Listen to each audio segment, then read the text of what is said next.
All right, thanks so much for that, Elizabeth. Yeah, we are still keeping a close eye here, as you mentioned, on the storm here, Rafael in the Gulf of Mexico. We're actually being affected here locally by the weather here as well from that system, not to mention another one coming in from the west, which is a cold front. Let's start off with Rafael, though, first on that infrared, high-resolution infrared imagery that is in the Gulf of Mexico. And boy, does that system look very lopsided. That's because it's been battling wind shear since yesterday. In fact, on the visible loop, where we can typically see where that center is, it's been very tough to find where that center is actually, because of all the wind shear blowing all the showers and storms well to the east of that center, which before the sun went down, you can see right around there somewhere is where that naked swirl was. Meanwhile, here for us in southeastern Louisiana, we've been on the northern fringes of Rafael with the moisture streaming north from that system. So plenty of cloud cover today, along with some showers and some thunderstorms here at the same time here in some locations. Meanwhile, here's the latest update from the Hurricane Center on Rafael. It's moving towards the west-northwest pretty slowly now at 5 miles an hour. Winds are down to 50 miles an hour now,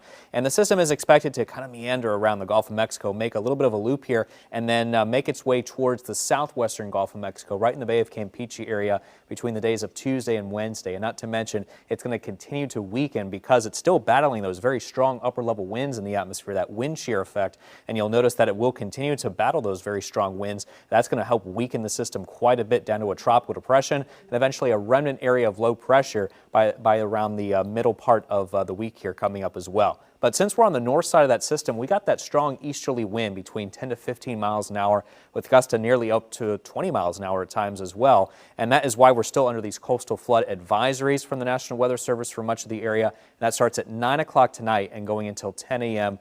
Tomorrow morning. So watch out for some flooding in those highlight locations. Now, meanwhile, the rest of the tropics, well, besides Rafael, we're still watching this system. It's a very weak trough of low pressure just east of the Bahamas now, and it has about a 10% chance of tropical development over the next 7 days. Not so much worried about this particular system, though.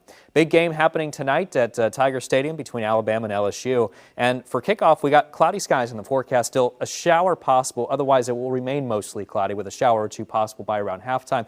I think we will see those better chances, though, of some of those showers and maybe a couple rumbles of thunder happening after the game with temperatures at around 76 degrees. All right, let's get to WDSU First Warning Doppler weather radar. And you can see right now we're tracking some showers here across the area, mainly south here of the metro. And that is where we're seeing a lot of the heavier rain here currently falling through. South Shore also moving towards the west. This batch of heavy rain could make its way towards the New Orleans metro. We'll keep our eyes on it. Meanwhile, down towards Terrebonne, Lafourche Parish, down towards the Bayou area in general, just looking at some light showers. Same here for you. If you are on towards the river parishes, we're looking at some pretty dry weather conditions right now. All right, let's take a look at the high-resolution model guidance because I want to show you what's going to happen here over the next couple of days. We got the Rafael system down to the south and a cold front system back to the west, so a lot of moisture for us to tap into tonight and also into the day tomorrow. So lots of heavy rain here once again in the forecast for us to deal with, so that's not changing here for Sunday too much. A lot of the heavy rain that begins to move out of the picture here